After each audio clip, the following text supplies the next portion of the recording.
Hello everyone, and a very late 5k special. It was kind of one of those moments where the channel was a little stagnant and I might only earn like 3 subs one day, then the next day lose that amount. So I wanted to make sure to not put out a special too early celebrating, only to like lose a bunch of subs and be back to 4999. So here it is, a massive thank you for everyone helping make this all possible. I know 5k might not seem like a big number to some, but I only entered this year with around 300, which took a year and a half to accumulate just that. So I'm very thankful for this amount of support from every single one of you. And I'm especially grateful to those who have stuck around and remember the 100 sub special. And if you are one of those people who remembers when I hit 100 subs, leave your name in the comments. I won't give you anything, might get a heart. That's probably all. And I'm also very grateful for all the positive messages you guys send, because when my videos started to get in the algorithm all of a sudden, it definitely heightened the amount of views, but also it came with its fair share of negativity. It's, YouTube shouldn't have expected less, but the positivity from the majority of you guys keeps me sane and overall far more motivated to make content. It's just so great to read your comments, even if I can't get back to as many of you as I used to. It's just so surreal when you hear people say they are fans and they listen or watch my content as they go about a specific daily activity. It's crazy because it really can just become a number, and the comments like that make it click that it really isn't, and it's just simply amazing. But anyway, in the background, I decided to do a little celebration piece. I was going back and forth whether or not to have some gameplay in the background like I usually would, or a time lapse instead. And I decided, why not do both in order not to break the tradition. And well, here he is, the little kid Goku. But well, I guess now to the channel update and what are the plans for the future now that lockdown has ended in my states, well, for several months now. But it does change a lot, because if you have followed me prior to this year, my general output of videos was usually 2 a month, and a lot of these times the second video would just be a time lapse of a drawing, which was quite low effort to do. So it was only probably one proper video coming out a month, and I only allocated about an hour a day to making videos, and on many occasions I was even too busy for that some days. And as a result, there wouldn't be any new content for an entire month or two on some occasions. And to put it simply, the main reason why the output increased was because of the lockdown. And additionally, late last year, I left one of my part-time jobs amongst several reasons to put more time into a better job, which I was also doing part-time as well for a while there. And ultimately, I needed to do some more further training to pursue it full-time, which I started pretty much back in February. However, I was far more passionate about being a freelancer, and I was kind of confused which path to take. Was it something that I was more passionate about, or something that was more stable and I still somewhat enjoyed? And I decided to take a risk and go with the freelance option. And at first it kind of didn't seem to be working out, but then all of a sudden I had a bit of a break. I met someone and I would probably get the highest paid hourly rate I ever had, and there apparently would be a lot more work for me in the future, and I would have a bunch of clients passed on to me, etc, etc.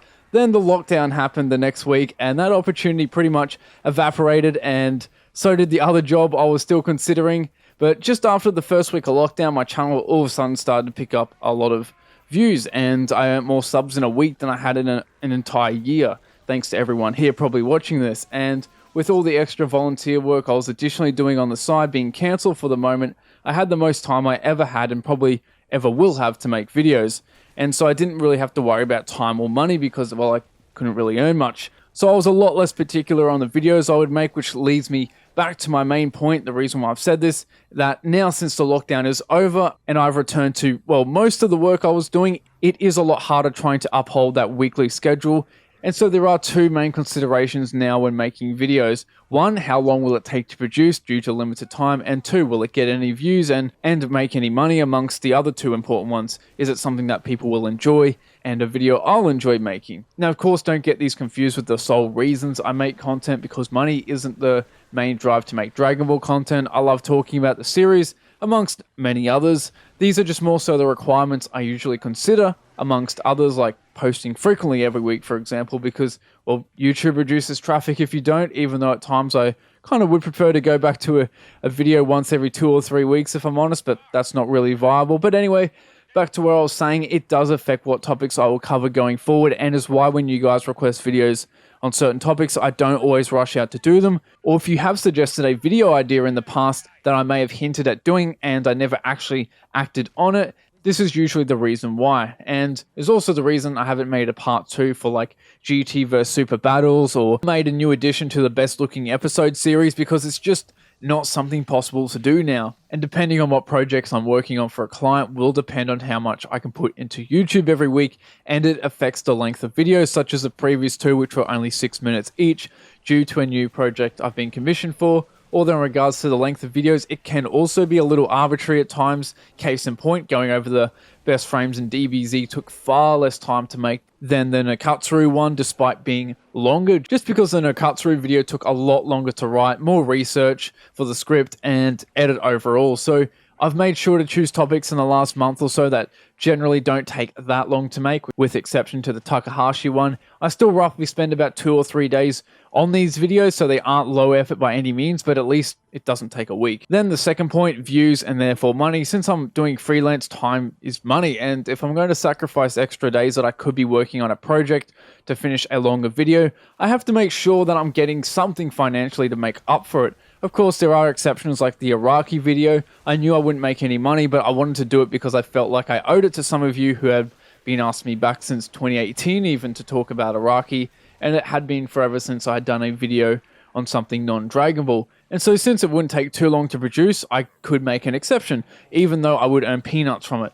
But if a video takes a long time to make and I get low views, despite wanting to do more on that series, again, like the best looking episode series, there were dozens of great suggestions, I can't unfortunately make it. And so I am sincerely sorry if there was a video from a series you were looking forward to that might not be made now. And I know this was a long explanation, but I just wanted to get across the majority of the details, and I just thought you should know why these certain videos might not come. Although on a side note, for a while there, I was actually doing alright financially, like on YouTube, until I took a month off because I felt burnt out and needed to finish a manga for the SMA comp, which kind of killed my channel in a lot of areas. Perhaps wasn't the wisest move looking back. I mean, like my highest viewed video in the past 2 months was about 7K. Meanwhile, the highest watched video I made in the previous 2 months before that of taking a break was about 50K. So yeah, not too great, but I'm confident and hopeful things will bounce back eventually.